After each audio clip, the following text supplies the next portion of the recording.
Halo pemirsa, apa kabar Anda?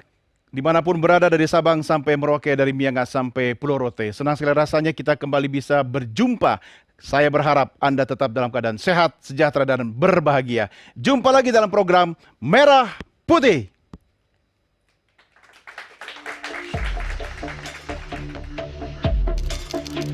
Kenapa miskin pengen hidup bergaya, sekolah harus ada perpisahan? Karena anaknya nakalnya luar biasa, bisa diserahin ke kita.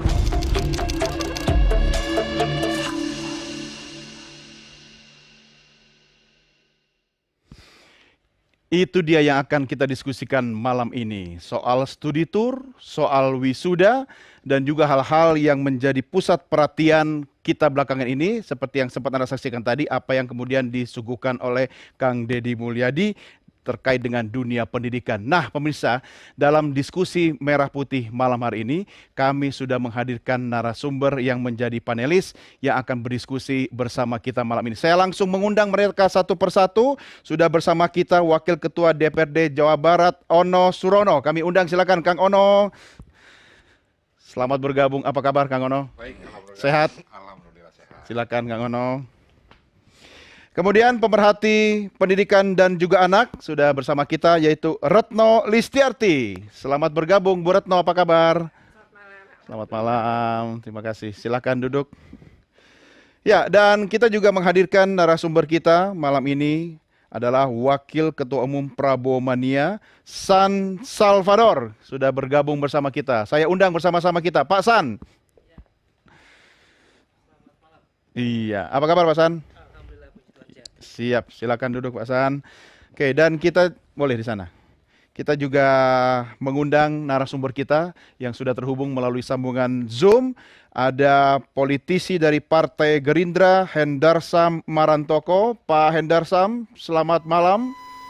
Selamat malam, Assalamualaikum semuanya. Waalaikumsalam warahmatullahi wabarakatuh. Terima kasih bersama kami malam hari ini.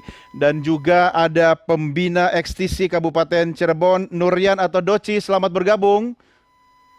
Selamat malam buat semuanya yang bervideo. Siap, baik, terima kasih Bapak-Bapak dan Ibu. Langsung saja kita segera mulai diskusi kita, tapi sebelumnya mari sama-sama kita simak tayangan yang berikut ini. Ya, Bapak kan bisa lihat dulu latar belakang saya. Misalnya saya miskin atau enggak, terus mampu bayar atau Oke, enggak. kamu miskin nggak? Iya. Miskin. Saya mengakui. Kenapa miskin pengen hidup bergaya, sekolah harus ada perpisahan? Baru-baru ini, ramai seorang remaja perempuan asal Kabupaten Bekasi mengkritik kebijakan Gubernur Jawa Barat, Deddy Mulyadi, mengenai penghapusan kegiatan wisuda dan perpisahan sekolah.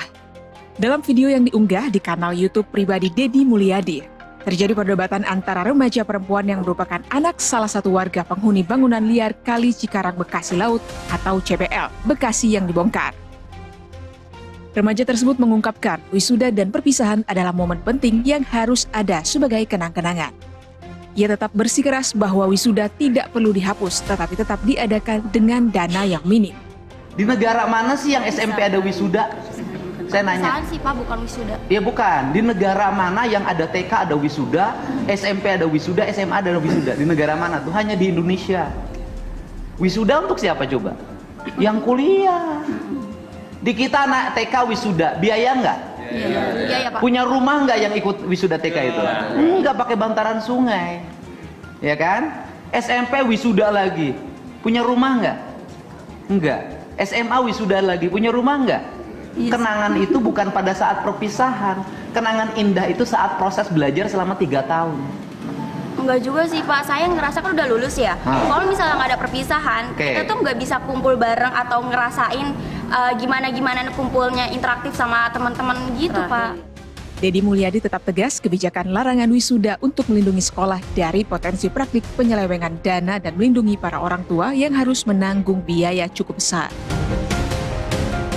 Tidak sampai di situ, pemerintah Provinsi Jawa Barat juga berencana menerapkan program wajib militer bagi siswa bermasalah, terutama yang terlibat dalam geng motor dan tawuran. Program akan dimulai Mei tahun ajaran 2025 ini dengan peserta siswa SMA atau SMK yang tertangkap tawuran atau terlibat tindak kriminal. Enggak, bukan anak-anak di wajib militer.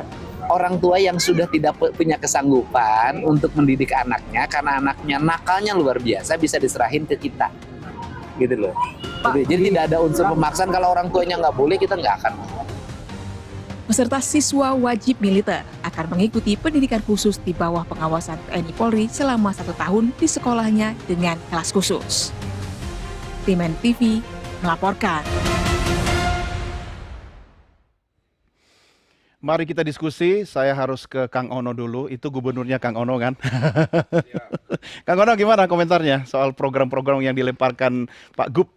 Ya memang ini cukup mengejutkan ya. Mungkin bukan hanya di Jawa Barat, se-Indonesia terkejut. Jadi gubernur Jawa Barat, gubernur saya, gubernur Aing, Bapak Aing, ya kan?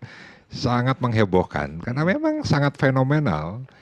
Dan ada beberapa hal yang saya sepakat ya dengan beliau, terutama di bidang pendidikan. Karena ijazah yang tertahan itu misalnya mencapai 300.000 lebih. Kenapa ijazah ditahan? Karena memang biaya pendidikannya sangat tinggi. Dari mulai biaya yang untuk ngecat pagar, bikin ruang kelas dan sebagainya itu dibebankan juga sebagiannya kepada orang tua. Termasuk terkait dengan studi tour, terkait dengan perpisahan, bikin buku tahunan dan sebagainya. Dan itu biaya-biaya yang kalau kita kalkulasi untuk SMA saja misalnya antara 4 juta sampai 4,5 juta. Untuk SMK bisa 6 juta, 6,5 juta. Nah makanya saya sampaikan kepada Pak KDM awal ya, sebelum beliau dilantik, kita harus konsentrasi bagaimana ngurusi pendidikan di Jawa Barat yang saat ini angka lama rata-rata sekolah di Jawa Barat hanya kelas 2 SMP. Berarti banyak yang tidak lanjut ke SMA. Apa problemnya? Salah satunya ekonomi. Sehingga apa yang harus dilakukan dalam kondisi ekonomi yang saat ini sedang tidak baik-baik saja? Harus mengurangi beban rakyat untuk tidak membayar apapun yang seharusnya menjadi tanggung jawab dari pemerintah. Itu pun bukan kewajiban kan harusnya kan, tapi kebiasaan yang kemudian menjadi seperti wajib begitu. Betul kan biasanya ginilah, biasanya kepala sekolah ada di belakang. Yang suruh maju komite sekolah, yang suruh maju OSIS, ya kan? Menjadi kesepakatan di antara OSIS dengan OSIS dengan siswa, komite sekolah dengan orang tua siswa, dan itu cenderung untuk disamaratakan. Makanya kita selalu masuk pada diksi sumbangan yang beralih menjadi pungutan. Nah ini kan pungutan kan dilarang khususnya untuk yang negeri kan gitu. Yang swasta masih boleh memungut. Tapi apa saja kegiatan-kegiatan yang bisa dibiayai melalui pungutan atau sumbangan itu kan harus juga atas kesepakatan antara sekolah dengan orang tua siswa. Nah sehingga secara umum ya kebijakan pendidikan di Jawa Barat sudah cukup oke menurut saya. Ya, dan saya dalam hal ini mendukung KDM. Oke, kalau Anda pro dengan KDM ya? KDM pro terkait dengan bagaimana mengurangi beban. Beban orang tua murid ya, sehingga bisa menggunakan uang mereka untuk kepentingan yang lebih urgent lagi, misalnya kebutuhan pokok sehari-hari dan sebagainya. Harusnya itu kan beban pemerintah atau dinas pendidikan misalnya, kalau itu ranahnya di bidang pendidikan. Tapi kemudian dipindahkan kepada peserta didik dan orang tuanya begitu. Tapi pemerintah mampu apa enggak sebenarnya? Nah sekarang gini, kenapa saya tertarik untuk mengulas terkait dengan pendidikan di Jawa Barat? Struktur APBD Jawa Barat 40,6% itu untuk pendidikan. Hampir jadi separuh dari 31,31 triliun, 12 triliunnya itu untuk pendidikan. Nah, tapi kan tadi ujungnya kita tetap rata-rata lama sekolahnya hanya 2 SMP. Pengangguran di Jawa Barat di atas rata-rata nasional, hampir 2 juta orang jadi pengangguran yang mungkin salah satunya ijazahnya masih ditahan kan itu. 40% itu juga mungkin habis untuk bayar gaji guru dan tenaga pendidik. Ya, betul. Guru, tenaga pendidik, dan menurut saya memang harus dibongkar semua terkait dengan pendidikan. Apa yang dilakukan KDM upaya membongkar itu ya? Betul. Oke, tahan dulu. Tapi saya pengen dengar dari Bu Retno apa yang bisa Anda sampaikan, karena ketika upaya atau niat baik itu dilakukan ternyata ada pihak-pihak yang jadi korban kah atau menjadi bagian dari upaya untuk memperbaiki itu, cuma mungkin tidak sejalan dengan niatnya. Anda melihatnya di mana? Ya, pertama menurut saya sebuah kebijakan publik itu kan salah satunya harus basisnya data ya. Mungkin data ini bisa kita peroleh sebenarnya bisa diperoleh melalui cara yang juga sederhana sebenarnya kalau sekarang. Misalnya pakai Google Form, suruh Kita dinas bicara soal pendidikan. wisuda dulu deh ya. Ya, ini misalnya. maksud saya tadi Ya. berkaitan dengan anak-anak nih. Artinya kalau memang soal wisuda, soal Studi tour, perpisahan, heeh. study tour, anak-anak yang terdampak langsung pada program ini pernah nggak ditanya? Jadi menurut saya ini ada dalam Undang-Undang Perlindungan Anak, ada dalam Undang-Undang Sidiknas bahwa mereka itu wajib untuk ditanya sebenarnya stakeholder terkait ini. Baik itu anak dari versi anak, baik itu versi orang tua maupun versi guru-guru. Artinya kita harus menggunakan kalau pakai data pasti lebih kuat lagi gitu Pak. Dedi ini akan bisa bertanggung jawab. Data berkata ini begini itu akan Ya, sangat tapi kuat. masa gubernur sih Terus action yang- nggak pakai data? Ya saya nggak tahu ya. Mungkin nggak Tapi dirilis aja kali datanya. Kalau ya harusnya dirilis aja ke publik dan ketika bicara atas dasar data aja gitu. Pak, data itu penting kok dalam melakukan kebijakan publik. Itu ilmu ya, bukan karena kata saya gitu. Terus yang kedua, menurut saya pembelajaran study tour yang dimaksud tadi kalau emang memberatkan ya mari kita bikin ketentuannya. Karena sebenarnya peraturan Menteri Pendidikan membolehkan pembelajaran di luar kelas atau di luar sekolah. Tetapi tadi misalnya belajar sejarah, oh nih datang ke museum kan boleh. Kemudian belajar biologi langsung ke hutan terdekat misalnya, itu kan boleh. Nah, Tetap butuh biaya. tentu butuh biaya, tapi dalam hal ini kalau itu adalah pembelajaran yang berkaitannya dengan peningkatan kualitas dan kapasitas anak-anak, kan boleh juga dikeluarkan, tapi tidak memberatkan dan itu dibicarakan Ya, bersama. kalau studi Satu tour kan lagi, kata kuncinya studi kan. karena yang dimaksud study tour awalnya sebenarnya anak-anak belajar, tapi Ya, kemudian di kan luar. tadi seperti kisah, oh ya anak-anak maunya ke Jogja tadi ya waktu kita ngobrol anak-anak mau ke ini. Nah menurut saya dibikin aja rambunya gitu, tapi tidak bisa juga seluruhnya anak-anak ini nggak boleh sama sekali belajar di luar sekolah. Menurut saya itu juga kan aturan di atasnya masih Ya, membolehkan. kalau yang jadi kendala soal anggaran atau biaya, itunya yang dikritisi, bukan program belajarnya kan. Betul, Bukan tapi study saya tournya kan. betul. Jadi substansinya yang anak, Ya, jadi ya. biar maksud saya Oke. biar jernih dalam Ya. hal kita menilai, termasuk tadi ijazah yang tertahan dan lain-lain. Kayak Pemprov DKI sekarang misalnya gubernurnya itu mulai akan memutihkan semua. Tapi di balik itu sebenarnya menurut saya adalah ya tadi karena mungkin pemerintahnya juga mampu dan lain-lain, tapi punya keinginan. Biar punya uang kalau nggak punya kemauan politik kan nggak bisa juga. Tapi Iya, saya iya. ingin mengatakan begini, kalau ijazah banyak tertahan, ini kenapa sekolahnya juga tidak diaudit? Dalam arti tadi negeri sebenarnya udah enggak, karena kan udah nggak bayar misalnya sudah bebas gitu. Tapi kalau negeri Swasta. ada ini yang swasta, dia masih dapat dana BOS dari APBN, masih dapat dana BOP dari APBD, tapi masih bisa mungut ke anak-anak. SPP. Bisa ngaudit swasta ya? Nah penggunaan masih. Lalu Boleh. penggunaannya kita maksud saya gini, kira-kira kenapa tertumpuknya di swasta? Oh sekarang masih kita lihat, itu anggaran dipakai nggak sih yang BOS sama BOP? Jangan-jangan SPP aja, BOS BOP-nya gimana? Pernah nggak itu diaudit secara menyeluruh dalam arti setiap tahun tambahkan sampelnya, biar Emang bos terbuka. wajib diaudit sih Bu? Bukannya itu langsung diserahkan ke sekolah yang mengelola? Ya tapi memang betul, tapi kan penggunaannya perlu diaudit dong. Artinya gini loh, nih gambaran aja ya. Jangan-jangan nih ya, saya tidak menurut, tapi ini banyak praktek sebenarnya temuan juga. Jadi SPP-nya untuk membiayai seluruh operasional, tapi dana BOS BOP-nya masuk ke pihak yayasan misalnya.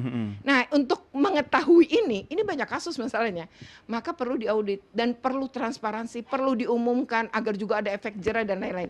Ya. Nah maksud saya untuk menghindari tadi tidak tertumpuknya atau tertahannya ijazah bertahun-tahun, sebenarnya mari kita audit penggunaan anggaran, karena negara itu udah banyak banget bantu sekolah gitu dan masih mengut SPP loh swasta, karena penahanan ijazah terbesar kan berada di swasta. Oke, baik. Saya ke Pak Hendarsam dulu ya. Ini tentu Pak Hendarsam harus melihat dari perspektif yang berbeda. Seorang kepala daerah, gubernur, ini kan juga tokoh dan harus membangun kekuatan politik di masyarakat. Kalau Pak Hendarsam melihat apa yang dilakukan oleh KDM ini terkait dengan urusan studi tour, perpisahan dan sebagainya itu, Anda melihatnya positif, negatif atau seperti apa Pak? Jadi saya langsung aja, saya kan tadi Kang Ono sudah menjelaskan dari sisi budget anggaran yang Ya. saya rasa beliau jauh lebih paham masalah itu. Saya ini kalau kita bicara tapi dua komponen tentang masalah sekolah, masalah study tour dengan masalah apa namanya itu wisuda, ya. Ya. Kalau bisa dikatakan saya adalah orang yang korban daripada itu. Saya Korban apa, pribadi Pak? Korban daripada orang yang study tour, ya. Pada saat saya SMP dulu, bagaimana, ya kan? Saya sebagai orang yang tidak mampu pada saat itu, orang tua saya tidak mampu, saya tidak bisa ikut study tour. Dan oleh karena itu ada disparitas antara kami yang tidak bisa ikut study tour karena tidak mampu untuk bayar dengan teman-teman saya ikut study tour. Ini masih membekas secara psikologis kepada saya sampai dengan saat ini. Itu diwajibkan, harus dipaksa begitu? Ya, tidak diwajibkan, tapi untuk mereka yang mampu. Ya. Kan gitu. Kecuali sekolah mengcover hal ini. Ini hal yang berbeda. Ya kan? Masalahnya kan balik lagi apa yang dikatakan Kang Ono kan studi ini tidak di-cover oleh sekolah. Itu yang pertama. Ya kan? Yang kedua, apa yang tentang masalah wisuda ya. Wisuda itu sudah clear. Wisuda itu di dalam peraturan dan undang-undang pendidikan itu hanya dilakukan di universitas. Yeah. Anda bayangkan dengan bonus demografi yang ada di Jawa Barat, ya, yang sebagian besar penduduknya itu mungkin masyarakat miskin pedesaan, ya kan? Anda bayangkan, mungkin kita ini kalangan menengah lah ya. Saya punya 3 anak. Tiap tahun saya harus wisuda. Anak saya dari TK, SD, SMP, SMA kali 3. Anda bayangkan saja, pusing nggak kita untuk ini? Saya simpel-simpel saja. Yeah. Dan itulah yang dirasakan bahwa apa yang dirasakan oleh warga itu beresonansi dengan apa yang dilakukan oleh KDM pada saat ini. Jadi dia melakukan hal yang sifatnya fundamental. Itulah bentuk daripada seorang pejabat publik menangkap ya aspirasi dan nurani publik. Kadang-kadang nurani itu dia tidak teraspirasikan, tapi beliau bisa menangkap itu. Karena apa? Basic beliau adalah orang masyarakat pedesaan. Dia sendiri mengatakan saya ini orang miskin, saya dari masyarakat kampung. Jadi dia bisa merasakan dan bisa menangkap hal tersebut. Ya, Nah, gini loh. jadi Sebentar, Pak Hendar Sam. Kalau bicara soal wisuda, studi tour, kalau saya misalnya fokus pada bukan gini loh, yang jadi masalah itu kan kalau memberatkan peserta didik ya. Kalau sekolah tidak mampu ya jangan dipaksakan. Tapi bukan berarti soal seremoni, kalau saya pinjam statement anak-anak zaman sekarang kan ada kenang-kenangannya. Itu kan bisa membangun aktivitas sosial mereka dalam kehidupan sehari-hari nanti setelah selesai sekolah. Tidak usah memberatkan, misalnya sekolah bisa mengumpulkan, nggak usah pakai catering atau potluck misalnya orang tua bawa makanan masing-masing, sound system yang ada di sekolah. Itu kan soal teknik dan kreativitas kepala sekolah. Begitu juga tidak boleh menurut Anda? ya makanya, tapi kan diskursus tentang masalah ini apakah dikemukakan? Kan nggak juga. Oke. Jadi oleh karena itu kan ini kan belum menjadi sesuatu hal yang mengerucut tentang masalah itu. Tapi apa yang saya maksudkan tadi, ya kan, ketika setiap momen di sekolah itu, apakah harus sifatnya wisuda? Apakah setiapnya harus diseremonialkan? Kan seperti itu. Bisa dilakukan dengan cara-cara lain. Tapi ketika itu secara tanda kutip terlembagaisasi, ya kan, dilembagakan secara tidak langsung, Diformalkan, ya kan? diwajibkan. Diformalkan dan diwajibkan dan semua orang harus ikut, maka ini akan sangat memberatkan. Iya. Fokus daripada orang tua siswa itu adalah menyekolahkan anaknya, ya kan? Ada program, ada prioritas primer. Ini bukan prioritas primer daripada orang tua. Kecuali negara menjamin itu, kecuali pemerintahan menjamin itu. Masalahnya anggarannya itu sudah tidak tercover untuk masalah itu. Memang bukan sesuatu hal yang fundamental masalah itu. Kecuali kalau gitu. sekolah mungkin kreatif ya, nyari sponsor gitu ya untuk menyelenggarakan acara gitu ya. Saya nggak ini juga tentang masalah itu. Anak saya juga sekolah, ujungnya cari-cari sponsor juga, ujungnya orang tua cari-cari muka juga kok. Ya kan? Kepala cari muka gimana, Pak? Udah saya ini. Maksudnya biar mempengaruhi nilai anak gitu. Ya, ada gitu-gitunya juga. Oke. Kita sama-sama orang tua. Saya bicara empirik. Ya, Oke, yang lain, tahan dulu Pak Hendar Sam. Ya, pernyataan empirik ini nanti kita diskusi lagi. Tapi saya mau tahu dulu Pak San, Anda di sini posisinya di mana gitu loh? Kalau melihat kebijakannya KDM, Anda seperti apa suaranya? Silakan. Ya, assalamualaikum warahmatullahi wabarakatuh. Salam sejahtera buat kita semua. Selamat malam. Pertama-tama perlu kita ketahui bukan soal hanya kebijakan. Mm-mm. Kebijakan siapa aja bisa, tetapi lebih daripada itu adalah keberpihakannya. Kepada Keberpihakannya jelas yang Oke. dilakukan oleh KDM itu kepada rakyat miskin. Jelas tertuang di situ, tidak perlu ditranslate, tidak perlu diterjemahkan. Sebab terbukti real yang dilakukan itu, misalnya satu, studi tour. Yang didapatkan apa? belajar di luar banyak loh. Ya kan? Ke museum itu Kemudian banyak yang bisa dilihat. Kemudian itu hanya menjadi euforia semata. Heeh. Yang dibebankan siapa? Ya orang tua. Bersyukurlah dia yang mempunyai orang tua yang mampu. Ketika dimintai oleh anaknya, Pak, Bu, saya minta duit untuk apa? Untuk keperluannya studi tour. Itu kan istilah kerennya aja, studi tour. Faktanya tidak seperti Apa itu Kita ketahui faktanya? itu jalan-jalan aja. Iya. Anak muda menikmati itu. Bagaimana kita bertanya kepada yang mengeluarkan duit, ibu dan bapaknya. Sementara berasnya yang di rumah tinggal seliter, makan untuk malam ini, besok pagi mau berangkat gimana? Oke. Ya kan? Dan Iya. kita melihat faktanya, kebanyakan anak yang tidak prihatin dengan hidup dan keluarganya, ya jadi begini persoalannya. Ya kan? Menginginkan hal yang flexing, menunjukkan mampu, Ya. sementara keluarga orang tua itu bersusah payah sungguh. Jadi Anda mendukung ya apa yang dilakukan Nah, KDM. untuk itu dengan ini tindakan- menurut Anda ini real nih, real. Iya, Apa yang dilakukan Gubernur Jawa Barat. tindakan nyata yang seperti ini, terlepas sebagian orang mengatakan ini gubernur konten segala macam, tapi tindakannya impact kepada masyarakat Iya. nyata itu. Anda lihat ini nyata, bukan soal gimmick, bukan soal hanya konten begitu? Kemudian kan kita lihat dirasakan nggak masyarakat?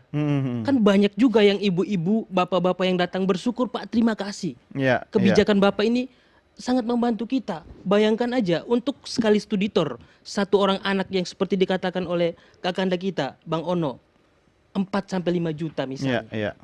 Iya kan? Kalau misalnya dia punya 3 anak, 5 anak, Mm-mm. dalam setahun Iya, misalnya kali 5. bersamaan, apakah itu pernah dipertimbangkan? Oke. Ya kan? Nah, dengan keadaan dan keberpihakan kemudian muncullah kebijakan yang seperti ini, saya pikir kami Prabowo Mania sangat support untuk Dukung KDM. ya, Iya. oke. Kalau orang tua ditanya, tentu beragam jawabannya. Tapi Bu Retno tahu nggak anak saya berapa? Anak saya 6. Selama tujuannya jelas, orang tua pasti dukung. Ya kan? Nah oke lah, itu kan hak setiap orang gitu kan. Tapi sebentar, saya mau geser dulu ke Mas Doci nih. Ini ekstasi di Kabupaten Cirebon ya kan. Nanti sebenarnya lebih cocok di tema yang berikutnya yang soal masuk barak ya, wamil ya. Tapi saya mau tanya dulu, Kang Doci, Anda sehari-hari aktivitasnya apa? Boleh tahu? Saya jualan. Jualan. Dagang. Anda punya putra, putri? Punya 4. 4. Weh, kita bikin asosiasi anak banyak ya. Oke, sekarang khusus soal sekolah dulu, sekolah anak. Anda berwirausaha, anak-anak sekolah, ya. Ada permintaan biaya untuk study tour, kemudian perpisahan dan sebagainya. Posisi Anda sebagai orang tua, sikapnya gimana? Ya, kalau saya belajar dari pengalaman saya dulu waktu saya SMP juga termasuk orang yang tidak memiliki kemampuan untuk ikut study tour. Walaupun itu tidak ada paksaan, tapi sampai sekarang saya sendiri masih ingat saya tidak bisa ikut dan teman-teman itu yang lainnya pada bisa dan sebagian apa istilahnya dengan adanya program KDM yang apa namanya membatalkan study tour itu saya sangat setuju. Setuju ya? Karena tidak semua orang tua itu mampu. Adapun jika ingin memaksakan study tour harus disesuaikan dengan kemampuan orang tua siswa juga. Kalau wisuda gitu? Wisuda itu sebenarnya bagus, cuman kalau bisa jangan sampai memberatkan orang tua siswa juga. Balik lagi sih seperti itu. Oh, oke. Oke. Nah, kalau ekstasi sendiri kegiatannya ada nggak secara grup? Kegiatan tentang apa tuh? Banyak Apa aja? kegiatan ekstasi banyak. Selama ini ada kegiatan sosial itu seperti yang kita jalani sekarang sampai sekarang ini, sunatan gratis door to door dari rumah ke rumah. Itu itu salah boleh tahu satunya. nggak, Kang? Biayanya dari siapa? Dari mana? Dari teman-teman ekstasi juga yang Iuran anggota istilahnya yang- begitu? Bukan iuran sih, jadi saya nyari anggota ekstasi yang sekiranya dia punya kemampuan untuk membantu dan ketika sponsor ya. Betul seperti itu. Kalau Alhamdulillah sekolah bikin wisuda, bikin studi tour pakai sponsor, setuju nggak? Orang tua nggak perlu keluar biaya? Oh ya jelas setuju. Setuju ya. sekali. Setuju. Oke. Bagus Ya. itu. Kalau ada yang mau sponsori bagus. Oke, kata kuncinya jangan membebankan orang tua gitu ya. Intinya seperti itu. Oke, sebentar, tahan. Saya balik dulu ke Pak Hendar Sam, sebentar ya. Ini politisi Partai Gerindra juga harus punya suara, bukan karena mentang-mentang gubernurnya jagonya didukung oleh Gerindra ya, tapi juga harus kritis gitu. Pak Hendar Sam, ini biar tidak jadi presiden buruk, ya kan? Apa yang harus diantisipasi agar ini paling tidak ya sasarannya kan kata Pak Hasan tadi harus masyarakat yang diuntungkan gitu. Apa yang bisa Anda sampaikan? Ya sebenarnya yang perlu untuk kita cermati dari pihak kita, menjaga bahwa program-program dan usulan yang dilakukan oleh KDM ini benar-benar bisa terrealisasi dan konsisten. Itu yang paling penting menurut saya. Jadi memang tidak hanya sekedar di konten saja atau tidak hanya sekedar di YouTube-nya saja, tapi benar-benar ini bisa kita kawal sehingga itu setiap program-program itu bisa terrealisasi dengan apa yang sudah dijanjikan. Karena bagaimanapun juga beliau adalah kader dari Partai Gerindra, ya, panutan beliau adalah Pak Prabowo, bagaimana beliau sudah menjanjikan sesuatu. Contoh, kita ambil contoh panutannya adalah beliau di program-program dalam pilpresnya, yang kemudian diimplementasikannya, ya kan? Nah kemudian itu juga yang harus dijadikan panutan oleh KDM. Kami nggak mau bahwa ini kita presiden kita mempunyai tauladan yang seperti itu, ya harus diikuti juga oleh para kader-kader ya, termasuk KDM itu sendiri. Jadi lebih ke arah situ sih sebenarnya. Oke, ya paling tidak saya ke Kang Ono. Kang Ono, dukungan politik di Jawa Barat tentu harus kuat juga. DPRD melihatnya seperti apa Ya, ini? sekarang Sepakat gini. satu suara nggak? Sekarang gini, harus diluruskan ya. Realnya adalah tidak ada pelarangan. Nggak ada yang dilarang. Secara hukum, Secara hukum regulasi nggak ada yang dilarang. Studi tour masih boleh, wisuda masih boleh, perpisahan masih boleh, renang masih boleh, semua kegiatan masih boleh. Tetapi tidak membebani keuangan orang tua murid. Oke. Sekarang gini, misal studi tour, SMK misalnya ya, SMK jurusan pariwisata, dia ada kunjungan industri. Ini SMK-nya di Bandung. Kunjungan industrinya ke Bali, melihat hotel di Bali. Saya bilang ngapain? Di Bandung juga banyak hotel. Nah, terus ada di Kuningan, di Indramayu. Kunjungan industri kemana? Ke Jogja, yang otomotif. Ngapain? Di Kerawang banyak pabrik-pabrik motor, pabrik-pabrik mobil. Nah, larangan ya studi tour itu di luar Jawa Barat. Kalau di dalam Jawa Barat boleh. Boleh. Termasuk kemarin yang rame gitu kan, komite sekolah menolak kebijakan KDM yang studi tour yang dari Depok. Iya, iya. Katanya ingin ke Jogja karena ada banyak perguruan tinggi yang bagus di Jogja. Ini Depok ini pusatnya perguruan tinggi yang bagus. UI ada di situ, ngapain juga? Soalnya Depok nempel Jakarta, kita pikir sehingga Jakarta sih. Bang San tadi, ya benar, memang tujuannya jalan-jalan. Nah ini yang menjadi poin Bu Retno bagi anak-anak.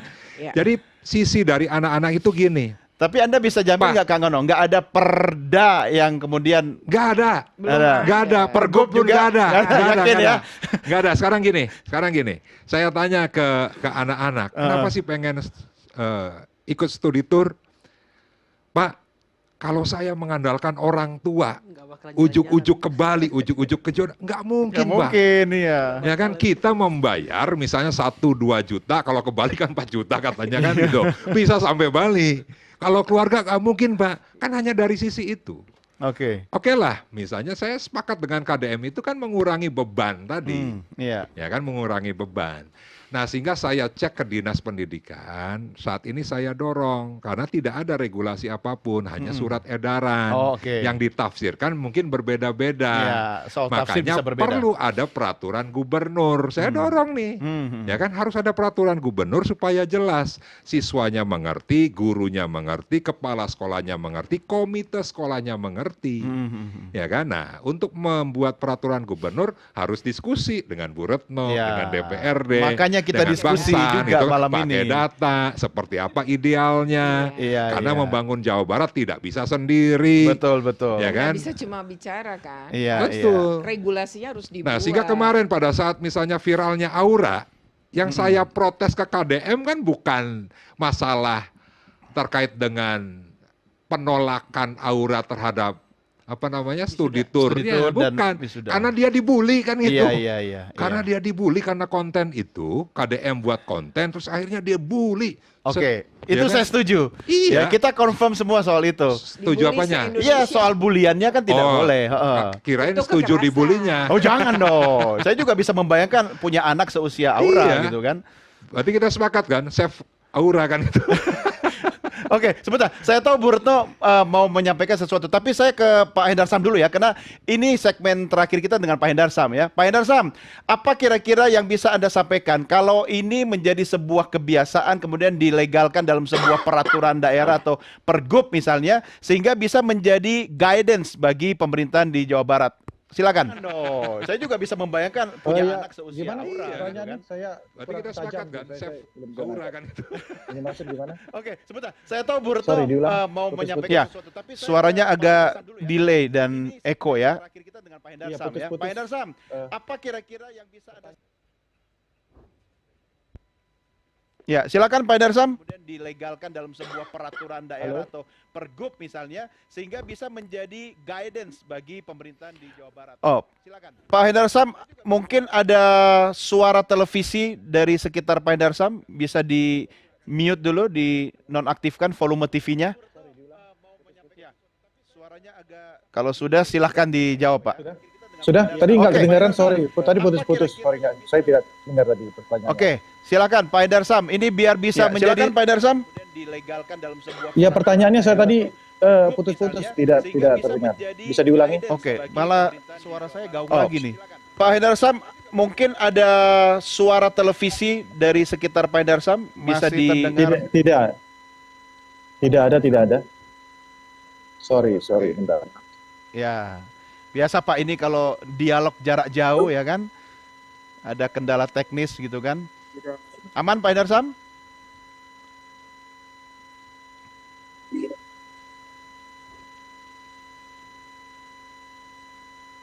Bagaimana Pak Hendarsam?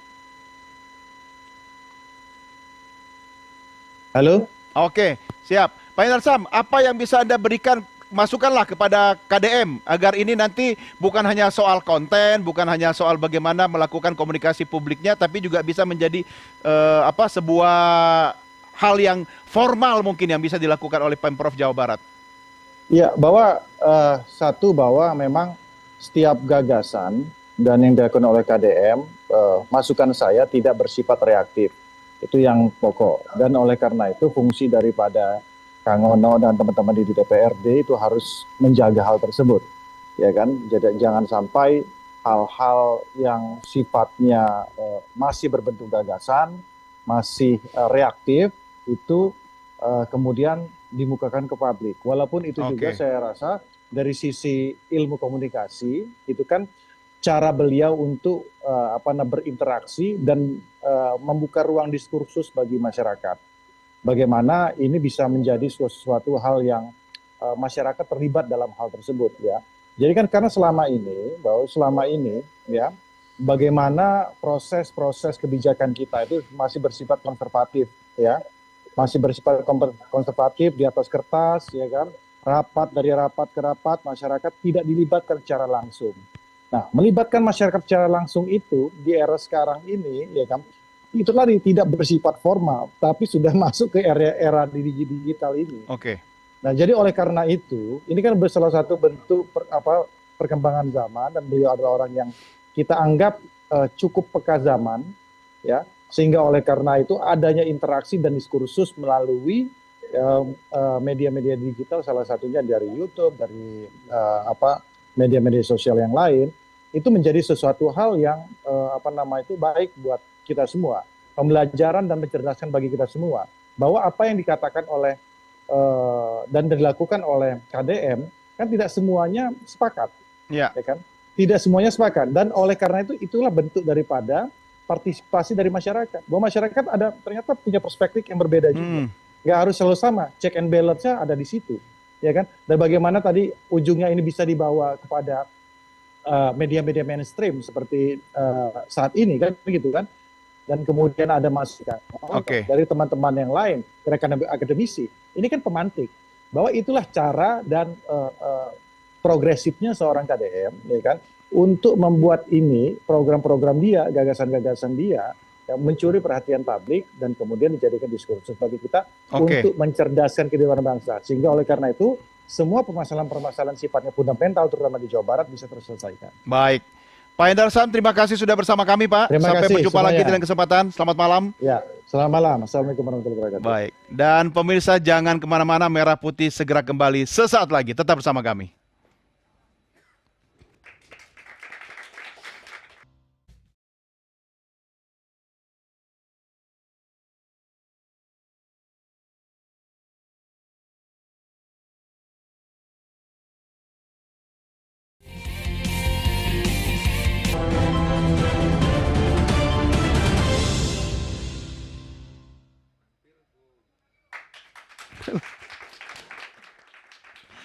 Ya pemirsa, terima kasih masih bersama kami dalam program Merah Putih hanya di Nusantara TV. Bagi Anda pemirsa yang ingin memberikan pertanyaan, komentar, bisa menyampaikannya melalui channel YouTube Official Nusantara TV yang saat ini juga kita sedang live streaming. Silakan boleh menyampaikan pertanyaan atau komentar terkait topik bahasan kita edisi malam hari ini. Sebelum melanjutkan diskusi, saya ajak Anda untuk menyimak pernyataan dari Kapus Pen TNI berikut ini. Apabila pemerintah daerah merasa perlu untuk meminta bantuan TNI dalam rangka mendisiplinkan siswa-siswa nakal tadi, kami siap, gitu ya. Kami siap untuk membantu dengan sesuai kebutuhannya apa? Kebutuhan untuk mendisiplinkan. Tapi itu kita lihat kriterianya apa nih yang dimaksud anak nakal itu apa saja. Nah, dan itu juga harus ada kesepakatan antara orang tua, dan sekolah, dan kita, gitu ya. Dan kita menyiapkan apa sih kebutuhannya. Oh, nanti TNI tinggal membuat dan apa sih kurikulumnya supaya misalnya anak-anak tadi jadi disiplin. Kita lanjutkan diskusi kita. Bu Retno, nah ini giliran Anda. Ini kita juga sudah masuk soal pembinaan anak-anak yang dianggap nakal gitu kan. Tapi sebelum lebih jauh soal yang wisuda dan kemudian studi tour tadi, apa yang bisa Anda sampaikan? Ya, kalau menurut saya sepakat bahwa wisuda itu sebaiknya tidak di level SD, TK, SD, SMP itu tidak perlu ada. Yang perlu ada sebenarnya untuk SMA nggak apa-apa, karena kita tuh kalau lihat piramida tadi ya, lama belajar lah, terus orang lulusan S1 gitu ya, artinya pernah kuliah. Itu kan kayak piramida ya, makin ke pendidikan ke atas terus makin sedikit. Dan di kita mayoritas orang 50% kan SD, lulusan SD. Nah tapi yang lulus perguruan tinggi kan sekarang ini masih sekitar 10,08%. Artinya memang banyak anak-anak yang mungkin nggak pernah ngerasain wisuda nantinya gitu ya, karena dia nggak pernah kuliah gitu. Jadi barangkali tadi dengan catatan-catatan yang dibuat tidak memberatkan, cukup di sekolah, tadi tidak perlu catering-cateringan, cukup makanan kotak ya, dan di situ ada donasi, mungkin bukan sponsor tapi donasi dari para orang tua karena diizinkan lewat Permendikbud Ristek nomor 75. Jadi itu boleh. Kalau iuran kan jumlahnya sama, tapi kalau donasi itu ada yang ngasih lebih karena dia mampu. Tapi ada yang nggak perlu bayar ya nggak apa-apa gitu. Jadi manfaatkan juga gitu aturan yang ada. Nah yang kedua adalah soal study tour. Tadi saya tertarik yang Pak Uno sebutkan, walaupun saya tadi nyebutin museum dan lain-lain. Tadi nyebut SMK tuh nggak mungkin nggak melakukan tadi, harus ada. Jadi industri, dan tadi saya sepakat juga kalau itu tidak dilakukan misalnya terlalu jauh, kalau di dekat kita ada. Tapi dengan catatan yang mau kita datengin emang pantas untuk kita pelajari atau menjadi studi yang memang bisa memberikan gairah yang anak-anak ini belajar jauh lebih. Membuka wacana dan wawasan. Iya. Karena SMK, kan melihat sekali lebih bagus daripada mendengar 1000 kali kan. Betul, dan SMK kita itu ya, itu tuh ketinggalan betul sebenarnya sama industri. industri. Oh ya? Jadi misalnya mobil listrik nyaris belum ada sebenarnya mereka belum sampai ke sana secara kurikulum dan belajarnya. Industrinya udah. Mereka mobil matic itu untuk praktek rata-rata bukan mobil matic, tapi mobil yang bukan matic gitu, yang apa istilahnya menggunakan manual. Seolah-olah matic Nah, jadinya. tapi ya artinya gini loh, adanya itu yang bisa dibongkar-bongkar dikutuk-kutuk itu. Nah, yang justru harus dilakukan adalah kalau mereka nggak mau belajar jauh-jauh, beri dukungan pendidikan, beri dukungan SMK-SMK itu oleh pemerintah daerah untuk kalian bisa belajar yang tidak kalah dengan industri. Jadi ngikutin kemajuan industri itu apa? Karena jangan sampai nih banyak istilah SMK tuh SMK sastra. Jadi belajarnya di YouTube, belajarnya di buku. Jadi tidak pernah praktek. Ya pantas aja data menunjukkan anak SMK itu yang paling banyak nganggur. Karena sebenarnya mereka bukan tidak siap kerja dalam arti kata mereka nggak belajar benar-benar, tapi karena yang mereka pelajari tidak terkoneksi atau tidak terupdate dengan industri Industrinya yang dong didekatkan ada. ke pendidikan. Boleh, tapi kan peran pemerintah daerah, peran pemerintah pusat harus tetap ada untuk memfasilitasi SMK-SMK. Contoh di wilayahnya Kang Ono itu kan banyak kawasan industri. Ya kan kalau keluar provinsi itu jadi masalah. Ini kan masih dalam satu provinsi, boleh dong. Jadi Nggak memang ada sudah masalah. banyak Bu Retno gini. Uh-uh. Beberapa SMK yang sudah membangun kerjasama. Jadi Dengan misalnya industri. mereka di otomotif misalnya. Betul. Tempat untuk memperbaiki mobilnya kerjasama dengan Daihatsu, Astra. Astra. Terus bengkel motornya kerjasama sama AHM. Itu kemarin saya kunjungi di Kuningan. Nah Ya. kalau SMK seperti itu, link match-nya ada, lulusannya langsung diangkut kerja di Ya. pabrik Belum itu. lulus udah dipesan. Sudah Itu dipesan, udah banyak. dibuka. Dan Iya. daripada industri membangun pelatihan sendiri, mereka kan biasanya rekrut, Ya. latih, baru Ya. kerja kan gitu. Ya. Ya mereka kerja sama saja dengan SMK. Ya. Jadi pelatihannya di Tinggal SMK untuk modul kurikulumnya Betul, diadjust, disesuaikan. magangnya di situ Iya, gitu. benar. Jadi Ya, artinya jadi memang seharusnya gitu. Mitch, ini yang sebenarnya harusnya diperkuat oleh pemerintah daerah. Jadi Iya. barangkali mereka tidak perlu keluar. Sama Jakarta juga mengembangkan banyak kayak itu. Daerah-daerah lain juga itu kok. kalau semua SMK dilakukan seperti ya itu. nggak ada istilah anak-anak nakal ya karena sudah sibuk tuh dengan kegiatan Betul. di tempat belajar Ya. gitu kan. Anak-anak nakal itu kan sebenarnya saya nggak tahu menurut Anda semua seperti apa, karena kalau perspektif saya sebagai orang tua itu karena punya energi yang berlebih sebenarnya yang belum tersalurkan. Ya, Dan kalau- anak-anak nakal itu karena energinya berlebih bisa jadi politisi itu. Kalau Kenapa begitu Kang Ono? Karena saya nakal. Oh iya. Kalau nggak nakal nggak sukses ya. Kalau menurut saya gini, nah, istilah nakal itu sebenarnya bagi saya agak itu istilah walaupun mungkin anak-anak itu berbuat yang tidak tepat, saya lebih menggunakan yang istilah yang kita dengar bahasa Inggris lah ya. Mereka kan menyebutnya adalah berperilaku tidak tepat atau berperilaku kurang tepat gitu. Itu menurut saya lebih apa pas. ketidaktepatan itu? Ya tadi yang tidak seperti yang diinginkan oleh orang dewasa, oleh aturan, oleh itu orang loh. dewasa, Jadi orang begini, tua, Pak. pendidikan, ya aturan. artinya jangan dibilang nakal. Adalah yang berperilaku tidak tepat atau kurang tepat. Nah, dia tidak tepat ya sesuai aturan, sesuai dengan nilai-nilai sekitar kan itu. Nah, yang kedua adalah menurut saya anak nakal itu punya pengaruh sekali keluarga. Jadi yang saya pertanyakan sekarang adalah apakah ketahanan keluarga sudah dibangun di wilayah itu? Bagaimana dengan peran Dinas Pemberdayaan Perempuan dan Perlindungan Anak? Karena anak itu sebenarnya tidak akan nakal kalau keluarganya dia hangat, harmonis, dekat dengan anak-anak, mensupport anak-anak itu nggak Ya, akan. Jadi idealnya anak-anak ini begitu. pun korban. Nah, dalam arti dia juga punya luka batin. Iya, tapi dia ketika punya itu masalah. terjadi, Bu Retno, masa kemudian urusan mendidik anak di rumah diserahkan kepada tentara atau polisi dimasukin ke barak begitu? Nah, bagi saya, apakah itu efektif? Ya kalau memang mau dicoba silakan. Anda setuju nggak Tapi dibawa ke saya barak merasa tentara? Saya bukan soal setuju, tapi menurut saya tidak efektif. Karena gini ya, ketika saya menjadi komisioner KPAI pun banyak kan kita ngurusin anak-anak ini. Dan rata-rata mereka itu, dan data juga menunjukkan anak-anak dari keluarga yang pengasuhannya negatif, anak-anak biasanya tidak berperilaku tadi tidak tepat. Yang kedua, anak-anak ini punya luka batin. Mungkin dia melakukan kekerasan karena dia juga korban kekerasan di lingkungan rumah, dia nggak akan berani dong lawan orang tua dan keluarganya. Lalu ketika di sekolah dia melakukan pada anak lain yang lebih lemah dari dirinya. Ini terus berkembang dan dibiarkan. Sesuatu yang dibiarkan tadi lama-lama akan jadi tindak pidana. Dan satu lagi, kita punya sistem peradilan pidana anak yaitu di Undang-Undang 11 2012, di mana anak-anak yang tadi terkategori melanggar ketentuan, aturan dan lain-lain, maka pembinaannya ada diatur di dalamnya.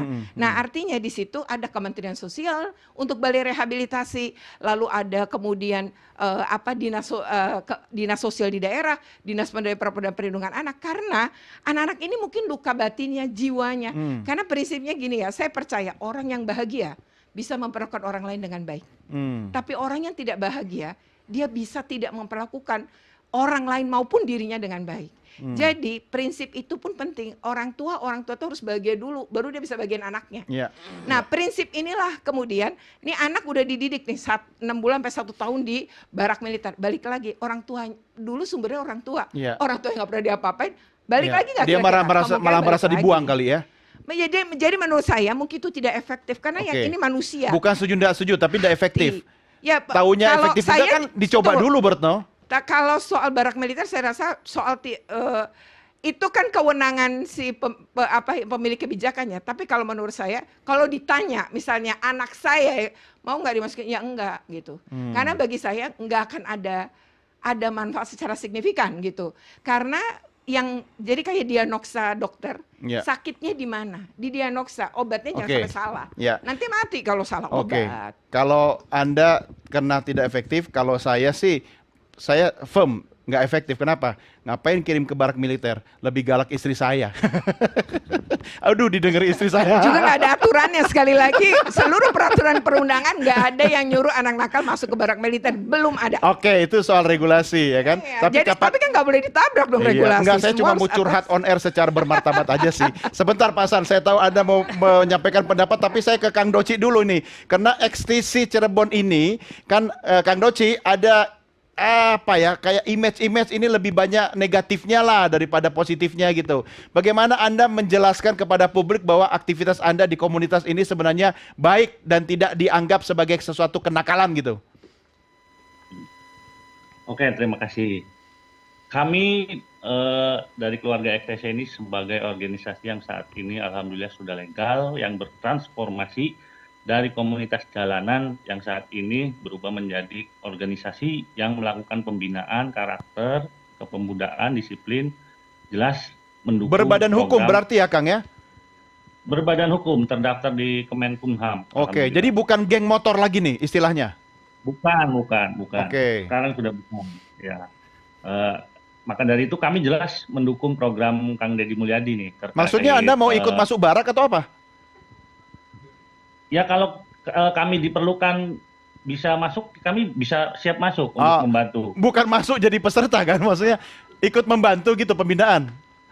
Ya betul, pembinaan. Oh iya, harus jelas dong. Bu Retno soalnya bertanya-tanya di sini. Oke, artinya kalau Anda sudah istilahnya XTC sekarang itu sudah berbeda dengan yang dulu, ini kan bisa jadi pelajaran bagi yang lain. Anda melihat anak-anak yang misalnya dianggap nakal itu, perlu nggak sih dikirim ke barak militer atau polisi? Atau cukup misalnya dibina oleh organisasi-organisasi seperti yang Anda lakukan sekarang nih, Kang Doci? Jelas sangat, ini menurut kami ya, jelas sangat perlu. Karena kenakalan remaja ini mungkin Ibu Retno belum tahu. Sekarang ini kenakalan remaja ini lebih konyol, bodoh, tapi sadis. Ya, mereka ini di Cirebon atau bahkan di kota-kota besar sekarang sudah rame nih, yang namanya kem-keman atau anak-anak konten. Yang ketika mereka melakukan tawuran, mereka nggak segan-segan untuk membunuh lawannya dan senjatanya besar-besar, yang bikin kami nggak habis pikir mereka itu live streaming. Orang-orang bisa pada lihat. Melakukan aksinya dengan live streaming. Betul sekali. Bawa senjata tajam. Mereka itu senjata tajam besar-besar. Dan yang mirisnya itu mereka anak usia SMP, SMA. Seperti itu. Nah, sekarang ketika orang itu mah bukan kenakalan lagi, Kang Doci. Itu sudah kriminal. Betul. Tadi makanya Ibu Retno bilang ini perilaku yang salah. Ya oke lah. Ini udah bukan salah, betul kriminal. Makanya Kita ini perlu peran pemerintah, makanya dengan adanya program KDM ini kami sangat setuju sekali. Oke, jadi Mungkin kalau bisa yang kelakuan yang salah itu masih bisa dibina. Kalau yang kriminal Anda setuju dibawa ke barak militer? Oh, jelas setuju. Oke. Jelas setuju Apa sekali. tadi bawa senjata tajam, tawuran, kriminal, kemudian narkoba begitu? Oh, jelas. Narkoba harusnya rehabilitasi dong. Jelas, makanya nanti kan ada bidangnya masing-masing, yang narkoba ke narkoba, yang tawuran ke tawuran, yang sampai pembunuhan yang mungkin udah jelas harus dihukum sesuai hukum yang ada. Oke, Kang Doci, kebetulan, ya, anggota Anda sekarang jumlahnya berapa, XTC? kalau di Cirebon sendiri terdata kurang lebih kota kabupaten itu hampir 2.000. Wih, banyak ya?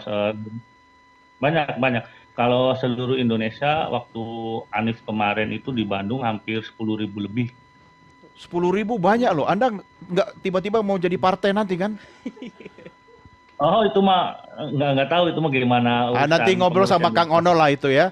Nah, karena kata Kang Ono, anak nakal itu potensi jadi politisi cukup besar gitu kan. Tapi nakal tanda petik ya. Ini harus kita garis bawahi. Sebentar, Kang Doci. Ini Anda melihat organisasi Anda ini sebenarnya masih diisi oleh anak-anak nakal, anak spesial, meski sudah berganti, sudah punya badan hukum, organisasinya sudah berubah, atau apa yang Anda lihat? Ya, jelas kami sendiri sampai saat ini melakukan pendekatan karena kami juga kenal mereka-mereka semua, para pelaku tawuran konten tersebut. Kita berusaha melakukan pendekatan, mungkin tidak tidak instan untuk membuat mereka berubah atau menyadari kesalahan mereka. Ya. Maka dari itu gimana? Maka dari itu yang dilakukan Kang Deddy itu sebenarnya itu salah satu program yang sudah dijalankan oleh XTC 2002 yang lalu. Oh. Di bawah kepemimpinan Ketua Umum kami, Kang Doni Akbar itu sudah melakukan diklat kaderisasi bersama TNI di Dodik Bela Negara di Cikole Lembang, di Pangdam 3 Siliwangi. Oh, jadi udah kerjasama ya dengan militer ya? Sudah. Itu dimasukkan ke asrama di barak selama berapa waktu tertentu gitu atau gimana? Seminggu. Ya seminggu mah udah kayak piknik doang gitu Kang. 3 bulan lah minimal. Pelatihan itu. Budget menyesuaikan budget. Oh, oke. Oh, tapi sudah dimulai dilakukan ya. Oke, menarik. Tahan dulu Kang Doci. Pak San, soal kenakalan anak nih. Ada yang bilang anak nakal itu sebenarnya lihat juga kenakalan orang tua. Gimana Pak San? Ya, terima kasih. Itu pertanyaan psikologis sebenarnya. Namun pada dasarnya kita coba lihat lebih hal yang umum. Misalnya tadi disampaikan oleh Bu Retno, ada yang tidak tepat atau kurang efektif dikaji berdasarkan Undang-Undang Perlindungan Anak. Coba kita masuk. Kalau itu dia melakukan tindak pidana, tetapi kalau bukan masuk sebagai unsur tindak pidana, namun mereka ini mengkerucut ke perbuatan pidana di kemudian hari. Sebab mereka dalam kenakalan itu circle. Tidak sendirian, tidak ada yang bergerak sendirian. Fenomena yang kita sampai hari ini. Kebetulan saya sempat beberapa kali ikut bersidang dalam persoalan-persoalan tawuran, persoalan-persoalan kenakalan remaja. Yang disajikan itu tidak sendirian. Itu kompromi, circle. Sebab kalau misalnya dalam perbuatan pidana mereka disangsikan dalam tindak pidana, kemudian masuk ke dalam hukuman, di dalam mereka ketemu lagi dengan orang-orang yang lebih parah.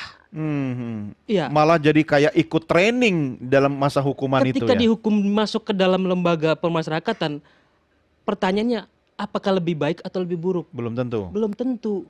Nah, ini kan persoalan baru, inovatif baru yang coba dilakukan di luar dari kebiasaan. Pasti punya pro dan kontra. Ya. Nggak mungkin nggak. Semua jadi lebih bagus ke barak. Pertimbangan-pertimbangan yang seperti ini yang di luar kebiasaan, sebab yang tadi disampaikan oleh Ibu itu kan memang umum dilakukan seperti itu, sudah diatur. Namun apakah berhasil? Ya kan, sampai hari ini kan kita belum melihat remaja itu benar-benar disiplin, kemudian tidak mengulangi lagi perbuatan dan tindakan pidananya. Masih dilakukan secara terus-menerus, janjian, live, dan itu mereka menjadi bangga. Coba kita melihat fenomena yang seperti ini, kemudian dengan sanksi yang ada. Apakah itu sudah cukup? Kalau belum, hal-hal inovatif yang lain yang misalnya ini membantu bisa diakomodir nggak? Kalau bisa ya coba kita praktekkan dulu, ya kan? Jangan baru didiskusikan kemudian tiba-tiba menolak dengan parameter barometer yang sudah dilakukan. Ya, atau dicoba dulu, diuji Iya. coba, ada pilot project begitu ya? Iya, sepakat kita. Dicoba aja dulu. Nanti dievaluasi.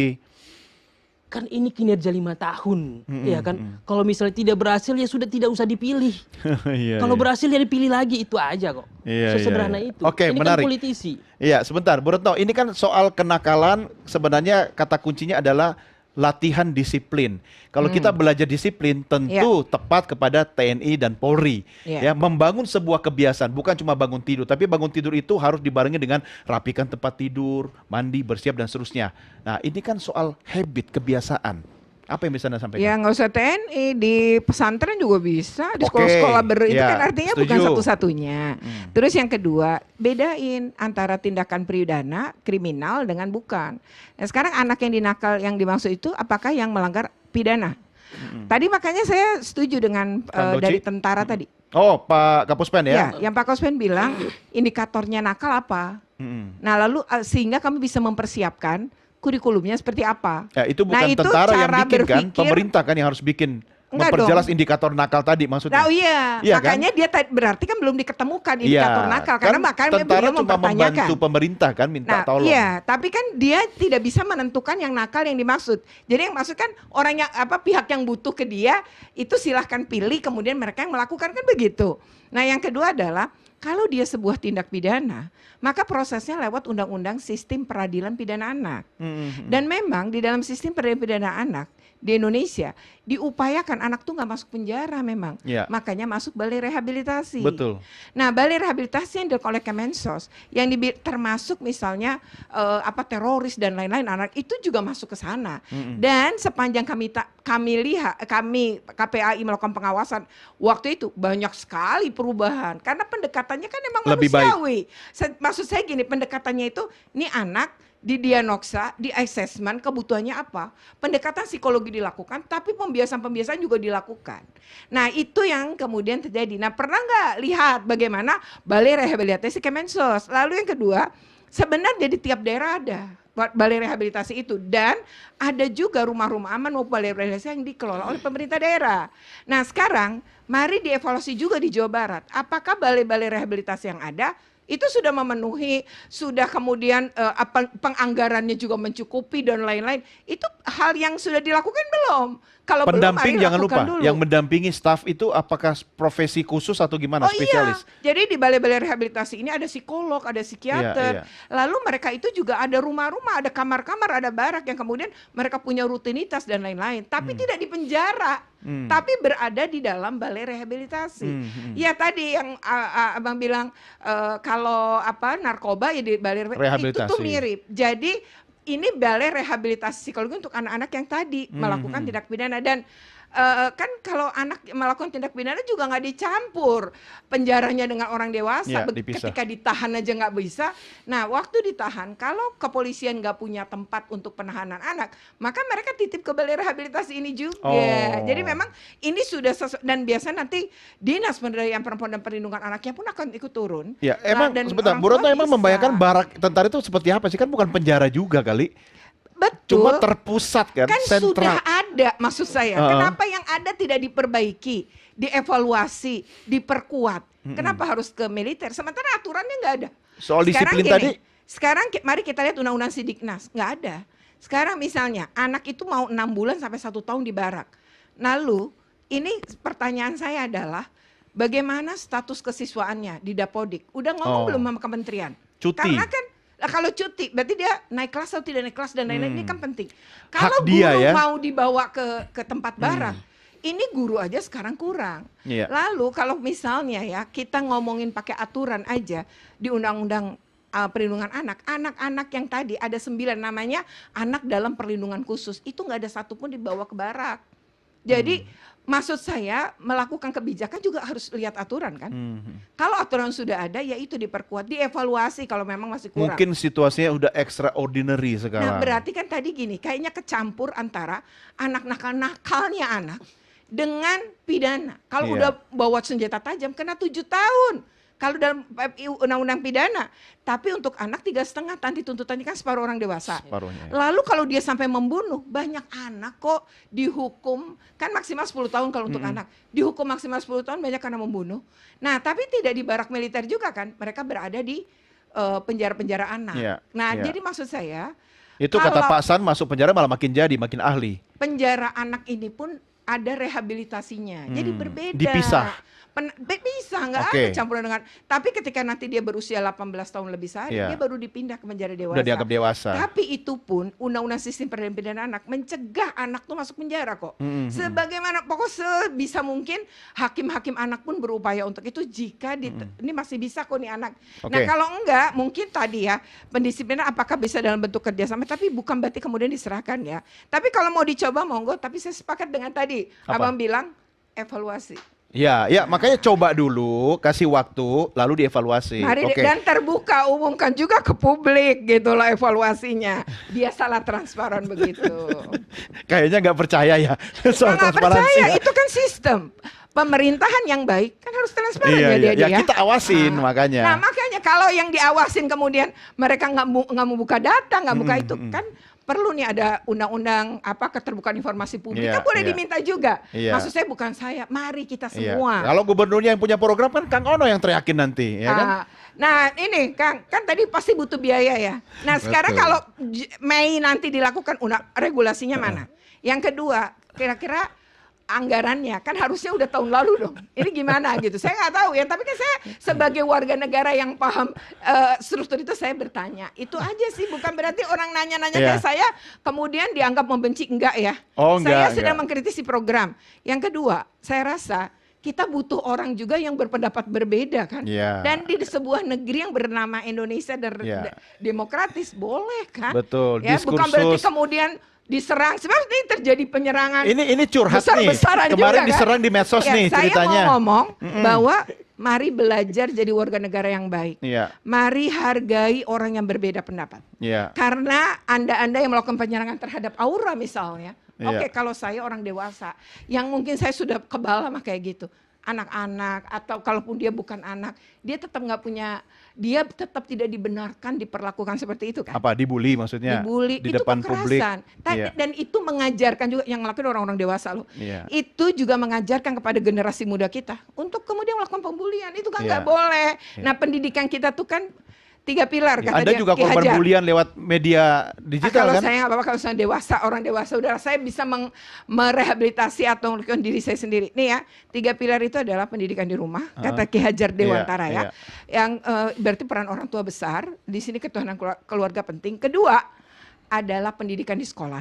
Dan yang ketiga di masyarakat. Pembulian itu termasuk bentuk pendidikan di masyarakat. Iya. Tuh kita ngelihat, oh begini ya cara Iya. memperlakukan orang yang berbeda dengan Iya. kita. Jadi Oke. stop deh bully-bully. Oke, ya. Saya tahu Kang Ono sudah tidak sabar, tapi di segmen berikut ya Kang ya.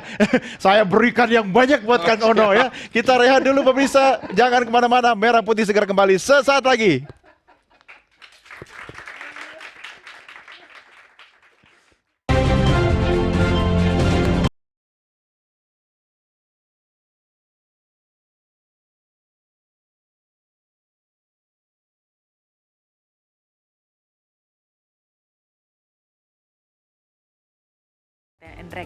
Peristiwa terbakarnya kapal. Terima kasih masih bersama kami dalam program Merah Putih. Saya Doni De Keyser, saya tengah berbincang terkait dengan isu yang lagi marak sekarang, apa yang dilontarkan oleh KDM tentang anak nakal masukin ke barak, dan tadi juga kita sudah membahas tentang studi tour dan juga wisuda bagi anak sekolah. Oke, Kang Ono, ini sekaligus nih, biar ada suara dari teman-teman di studio boleh ya, nanti Anda komentarin sekaligus ya. Ada berapa orang yang mau bertanya atau komentar silakan. Ya, yang tengah dulu boleh berdiri, sebutkan nama dan langsung sampaikan. Razak, mahasiswa dari Jakarta. Pertanyaan saya itu terkait dengan study tour. Mungkin terjadi study tour itu tidak ada. Kira-kira gimana ya untuk teman-teman yang kurang mampu dan teman-teman yang mampu itu bisa setara kan? Seperti yang kita tahu, kita sekolah pakai seragam itu kan tujuannya supaya kita setara ya. Semua dilihat sama. Jadi yang punya rezeki lebih itu bisa punya kenangan, dan yang kurang mampu tidak diberatkan. Kira-kira solusinya Kamu ada seperti pengalaman apa? studi tour nggak, Razak? Sebelumnya saya pernah studi tour Kemana? dari SMA. Bayar? Bayar, tapi ya saya tidak merasa diberatkan. Orang tua saya juga nggak merasa diberatkan. Oh, orang kaya maksudnya? Ya masih. Iya, mampu maksudnya lah, kalau mampu. kaya bisa mensubsidi membantu teman yang lain, mau nggak? Ya, mau aja kan? Iya. Oke. Nabung kali ya. Iya, mungkin bisa juga nabung teman-teman sekelas. Oke, Terima soal kasih. studi tour. Terima kasih Razak. Saya tampung dulu. Satu lagi. Silakan, boleh berdiri, sebutkan nama. Nama saya Berlian Rabani Winerdi. Berlian. Iya. Saya Berarti bahasa Inggrisnya diamond ya. Silakan Berlian. Saya mahasiswa dari Jakarta. Saya ingin bertanya, apakah ada jaminan apabila anak-anak nakal misalkan dimasukkan ke dalam barak militer ini Jadi menjadi baik. anak yang baik gitu. Oh. Udah. Itu. Kau aja nggak yakin kayaknya bertanya. Terima kasih Berlian. Oke, Kang Ono silakan. Iya. Menanggapi dulu nih tadi. Oh iya, termasuk dari mereka Oh iya. sama menjawab juga tadi Bu Retno itu Oke. boleh lah. Yang pertama itu dulu lah, studi tour ya. Jadi sebenarnya gini, pemerintah tutup mata sebenarnya dengan instrumen regulasi yang ada bahwa pihak sekolah bisa menggalang dana, ya kan, kepada orang tua siswa. Selama kegiatan itu tidak memberatkan, tidak muncul protes, pemerintah diem pastinya. Termasuk misalnya swasta-swasta, malahan ada yang studi tournya kemana tuh, Bang Doni? Kemana? Ke Singapura. Oh iya. Iya kan, sekolah-sekolah Betul. Alosius. Ada yang ke Taiwan loh. Ada yang ke Iya, ke Malaysia. Korea. Itu sah-sah saja. Iya, selama mampu. Ya, intinya itu. Jadi makanya ditetapkan studi tour masih tetap bisa hanya di wilayah Jawa Barat itu untuk mengurangi beban biaya. Tapi studi tournya tetap bisa dilaksanakan, cari yang dekat, ya kan itu. Yang kedua, pernah masuk Menwa nggak? Enggak. Pasar belum. Dilatih oleh tentara nggak? Saya dulu waktu awal jadi jurnalis ya. Dilatih tentara. Tentara. Terus hasilnya jadi orang baik nggak? Ini pertanyaan jebakan. Berapa? Nggak. Sekarang Loh, gini lah. kakek saya itu tentara. Iya, Tiap hari juga pasti dilatih tertib sama kayak kakek. gini kan. Iya. Bapak saya guru, tapi saya di waktu tertib. Ya kan sekarang gini. Ini mau pembelaan diri nih Kang Ono. Bukan gini. Jadi intinya gini, kan tertarik nih saya ya. Karena apa? Sampai dengan saat ini DPRD belum diajak bicara. Oke. Oleh KDM terkait dengan masuk barak militer tersebut. Soal ini salah nggak secara hubungan komunikasi antara legislatif dengan Kalau eksekutif? kalau ujungnya harus dibiayai dari APBD harus ngomong ke kita dong. Oke. Tapi kalau melempar wacana Ya nggak sah-sah perlu. saja, apalagi melalui media sosial Ya, sah-sah saja, iya. tidak ada batasan. Tapi saya melihat KDM ini kan mempunyai visi lembur diurus kota ditata Jabar istimewa. Iya. Ada 4 misi kan di sana.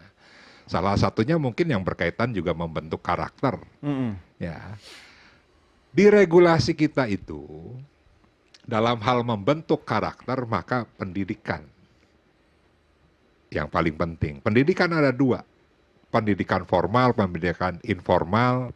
Kalau non formal ada 3 ya. Atau kalau diurai lagi, ada sekolah-sekolah yang berbasis formal, ada yang berbasis keagamaan misalnya. Iya.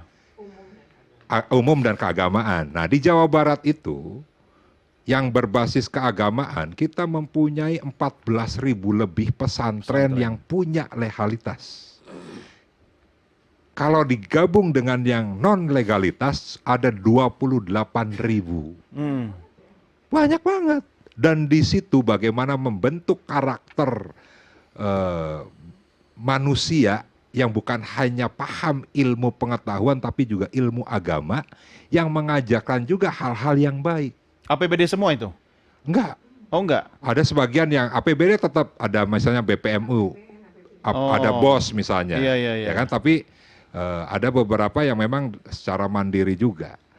Maksud saya kita maksimalkan dulu kurikulum yang berbasis sekolah umum dan sekolah yang berbasis keagamaan. Apakah sudah mampu kurikulum itu untuk membentuk ya kan siswa yang baik? Harus dievaluasi dulu. Nah, yang kedua, kan KDM selalu bicara memimpin Jawa Barat dengan budaya. Sunda itu punya budaya yang sangat baik. Bicara sili asah, sili asi, sili asu, sili wawangi. Kenapa budaya Sunda juga tidak ditekankan di dalam kurikulum untuk membentuk juga karakter anak-anak yang baik? Budaya itu tidak termasuk masuk ke barak begitu? Nggak Nggak ada. ada.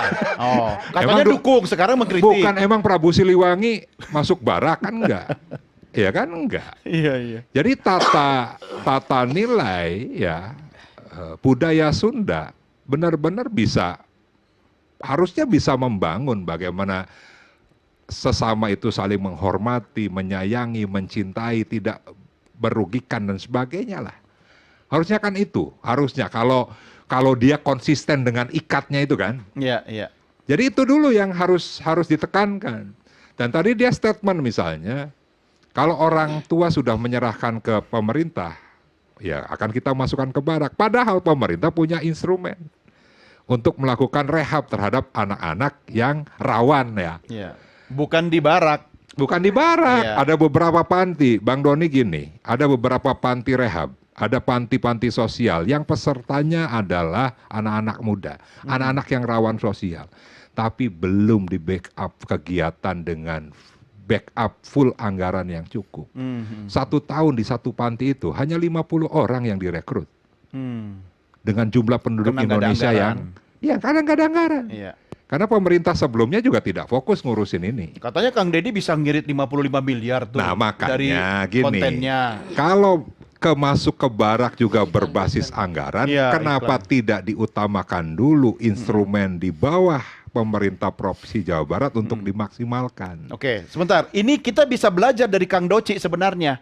XTC kan sekarang melakukan upaya mandiri pembinaan anggotanya yang tadinya image-nya geng motor gitu kan. Sekarang sudah berbadan hukum, banyak kegiatan-kegiatan sosial pembinaan. Kang Doci, apa yang bisa Anda lakukan dan Anda bisa bagi kepada masyarakat kita yang mungkin memiliki komunitas seperti Anda agar melakukan upaya pembinaan internal anggotanya biar nggak ada yang nakal-nakal gitu, Kang Doci? Oke, ya. Yang jelas melalui proses kami sampai sekarang ini kita butuh peran pemerintah, kepolisian, TNI, dan masyarakat itu sendiri. Ya. Jadi kita intinya sih kayak semuanya yang peduli sama generasi muda kita ini harus saling mendukung lah. Jangan saling kita beradu argumentasi bagusnya seperti harusnya dikolaborasikan. Ketika gubernur kita contohnya nih, gubernur kita punya program anak-anak yang bermasalah masukkan ke barak TNI. Sedangkan Ibu Retno bilang ini kurang efektif. Nah, ketika Ibu Retno tidak bilang efektif, apa yang sekiranya Ibu Retno jadi efektif bisa dimasukkan salah satu program di barak tersebut. Oh, juga tetap di barak, tapi programnya dimasukkan atau dijalankan di barak militer begitu? Betul, intinya sih saling kerjasama lah, biar semuanya bisa berjalan. Kalaupun nanti tidak berhasil, yang namanya karakter manusia, kita tidak bisa menduga dan menginginkan apa yang kita inginkan ke depannya. Benar tidak? Sebaik apapun pendidikannya, kita tidak bisa menjamin anak tersebut bakalan jadi baik. Siapa yang bisa jamin? Tapi ini adalah salah satu langkah mencegah. Jangan sampai terjadi kriminal. Ini kalau pengen tahu nih, akun-akun atau kelompok-kelompok yang sering tawuran bahkan sampai ngebunuh sekarang masih eksis aktif. Kalau mau, saya bisa tunjukin. Oh, ada ya? Aktif ya? Anda tahu? Banyak sekali sampai sekarang. Nggak usah tunjukin ke saya, Kang. Lapor ke polisi aja, ke Polres misalnya. Oh, mereka jelas sudah tahu. Sudah tahu. Ya, kenapa tidak diberantas? Tanya polisi dong, Kang Ono. Ya, kalau misalnya akun-akun itu ada, kenapa tidak diberantas? Kenapa pemerintah tidak cekap tanggap, ya kan? Cepat tanggap untuk menangani itu. Kan ada program juga, polisi masuk ke sekolah, jaksa masuk ke sekolah. Ini sudah ada programnya, Bang Doni. Kenapa tidak dimaksimalkan saja, misalnya itu yang tidak berbiaya tinggi, misalnya. Itu bagiannya siapa itu? Bukan gubernur. Sekarang kan? gini, bukan gubernur karena memang institusi jaksa, institusi polisi mereka punya program juga. Masuk ke sekolah, memberikan pembelajaran terhadap pendisiplinan, hukum, ya kan? Dan berbagai. Menurut saya ini merupakan hal yang harus dicoba dulu. Ya, memang kuncinya semua coba dulu, evaluasi. Ya tapi kan gini, coba dulu kan bukan sesuatu yang baru, yang lama dulu harusnya dievaluasi. Oh. Ngapain juga muncul yang baru kalau yang lamanya lama juga aja belum maksimal. dievaluasi kok tiba-tiba bikin baru. Iya kan? Saya jadi ingat tuh ada di televisi suka bilang buat anak kok coba-coba gitu. Betul gini, makanya saya bilang ke Bang San, KDM ini ya bikin kebijakan yang tatarannya sebenarnya bukan untuk wilayah provinsi, tapi nasional. Karena kan belum ada gubernur-gubernur yang membuat kebijakan yang sama. Iya. Tapi jangan gitu juga dong, Kang. Masa gini, gubernur rasa presiden gitu? Ya enggak juga. Masih jauh ya, Pilpres. Karena gini. Beliau kerjasama dengan TNI, bukan dengan Pangdam 3 Siliwangi, bukan. Mabes. Dengan Kasad kan gitu. Iya. Dan bukan hanya terkait dengan TMMD, bukan. Pendidikan masuk, infrastruktur masuk, dan berbagai macam. Itu kan pernah disampaikan juga oleh salah satu anggota Komisi 1 kan itu. Sebenarnya kalau memang ini bagus, nanti bisa dievaluasi kan bisa jadi percontohan untuk nasional. Iya kan? Iya, tapi kalau saya melihat gini, jangan sampai ini hanya menjadi program yang ya pada akhirnya viral. Habis itu mempopulerkan KDM gitu kan secara nasional. Tapi kita belum tahu ujungnya seperti apa. Kalau ini bahasa politisi. Ya sekarang gini, sekarang misalnya pada saat ini kita kenal misalnya KDM karena disebut oleh Gubernur Kaltim, Gubernur konten misalnya. Dan hal yang terkait dengan masalah barak militer pun sering dikontenkan. Tapi kalau kita urai, menentukan peserta saja, coba aturannya dari mana pada saat pemain Mobile Legend dijadikan peserta untuk masuk barak militer. Pada saat sekarang itu gamers menjadi tujuan juga untuk salah satu profesi dari anak-anak itu. Dan itu e-sport. Ada olahraganya. E-sport itu. Iya kan, menghasilkan uang. Apa bedanya pemain Mobile Legend dengan KDM yang juga konten kreator yang dapat adsense dari YouTube? Duit iya kan itu. Oke, baik, Kang Ono. Saya harus mengakhiri diskusi kita. Tapi Bu Retno, Pak San, saya kasih waktu 30 detik. Kata kuncinya apa? Paling tidak kita kasih solusi. Silakan. Iya, terima kasih. Menyambung apa yang disampaikan tadi Gubernur konten. Ini kan sebenarnya poin bagus, hal baik yang perlu diteladani. Sebab apa?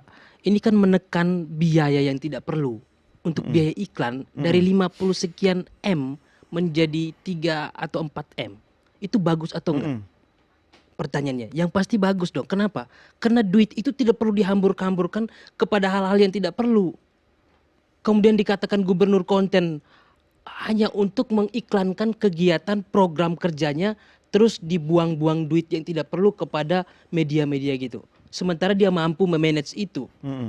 Hal ini harusnya menjadi barometer teladan bagi gubernur yang lain. Tadi yang disampaikan juga Kang Ono, ini kan hal inovatif sebenarnya, progresif revolusioner. Wow. Iya kan? Yang harusnya ini menjadi disambut baik.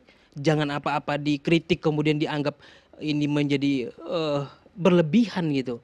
Padahal ini kan juga bagus. Kalau ini berhasil, baik buat siapa ya? Buat warga Jawa Barat. Kemudian kebaikan misalnya ini perlu diteladani untuk Indonesia pun boleh, tidak masalah. Jadi positive thinking aja dulu, coba jalanin, nanti kita evaluasi ya. Oke, baik Pak San, terima kasih. Bu Retno?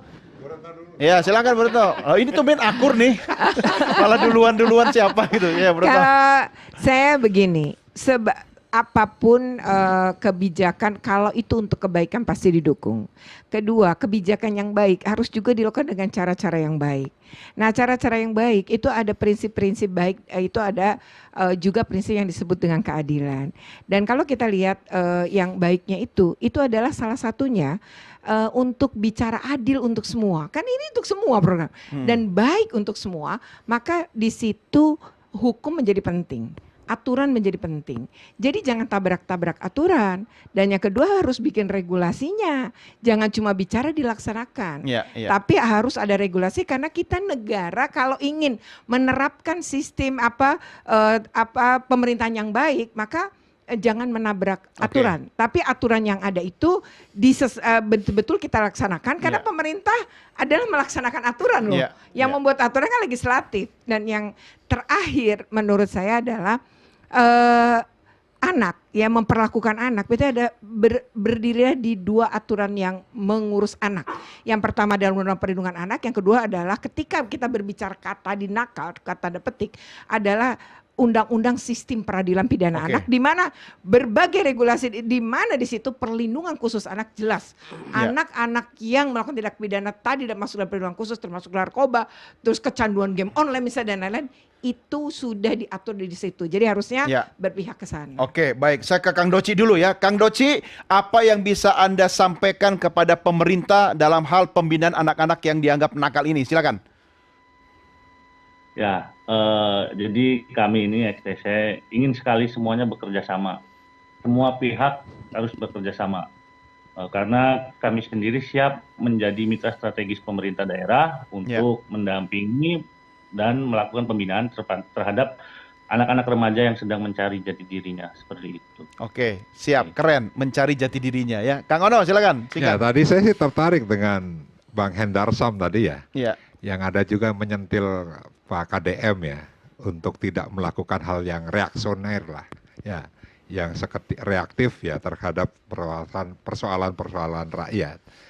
Nah ini memang yang harus dilakukan bagaimana membangun kolaborasi. Kita juga kadang-kala kaget, DPRD ini yang merupakan mitranya gubernur, kita pun taunya dari kontennya kan itu. Tidak Soalnya melalui, Kang Ono nggak bikin konten sih. Saya bikin secepat. Ya, tapi ya belum secepat Iya, KDM. seaktif Iya, KDM betul. gitu. Tapi kan saya akhirnya memperhatikan betul setiap pagi melihat Iya. Pak KDM ngonten gitu kan. Ya informasinya dari situ. Tapi hal-hal yang resmi akhirnya ditinggalkan. Iya. Nah, Oke. sehingga menuntut juga kami ya tergelitik juga. Ya. Terlepas antara pro dan kontra, tapi paling tidak itu disampaikan dulu secara jelas ke DPRD. Oke. Kami ini lembaga partner beliau yang juga mempunyai fungsi bagaimana legislasi, budgeting dan juga pengawasan kan itu. Tapi selama ini juga tidak dilibatkan secara maksimal. Oke. Ya, dalam hal barak ya, itu ya sama sekali kita tidak pernah mengerti. Iya. Belum Nah, mungkin belum. Ya, makanya gini, ini kan sampai lusa nih mau di launching, yang informasi dari PLT Kepala Dinas Pendidikan sudah ada pesertanya 30 katanya gitu. Oh. Nah kita nggak tahu dari mana, apakah dari Masa Kang nggak ada Doci? grup WA bareng sih sama gubernur, Ya. pimpinan DPRD gitu? Ya pimpinan DPRD ada, kalau gubernur masuk di situ ya nggak ada. Iya. Ya kan? Ketahuan ya dapurnya ya. Sekarang aja nomornya kita nggak tahu kan ganti. Yang benar. Iya. Masa? Iya. Makanya gini. Oke. Ya, ini mudah-mudahan didengarin Makanya lah gini. sama KDM. 2 hari kemudian ini waktu yang sangat singkat kan ya. Tapi tadi saya tanya Kepala Dinas Pendidikan, ya dia masih mempersiapkan regulasi. Masih menyiapkan syarat-syarat, termasuk tadi tidak mencabut akar pendidikannya. Jadi gurunya katanya harus ke barak. Di saat efisiensi, ya kan, Dinas Pendidikan kan di efisiensi tuh. Iya, malah transportasi malahan gurunya suruh bolak-balik Oke, siap. dari sekolah ke barak Ya, kan gitu. Kang Ono, saya harus akhiri sampai di sini ya. Tinggal nanti bagaimana ini harus kita evaluasi, kita awasi sama-sama lah ya. Betul. Ya, tugas Sepakat. Anda juga harus mengawasi lebih galak lagi nih ya. Ya kalau saya galak, media yang senang. Oke, Kang Ono terima kasih, Bu Retno terima kasih, Pak San terima kasih, Kang Doci juga terima kasih sudah bergabung bersama kami. Dan pemirsa, inilah akhir jumpa kita dalam acara Merah Putih. Saya Doni The Kaiser, terima kasih atas kebersamaan kita. Salam Nusantara, merdeka!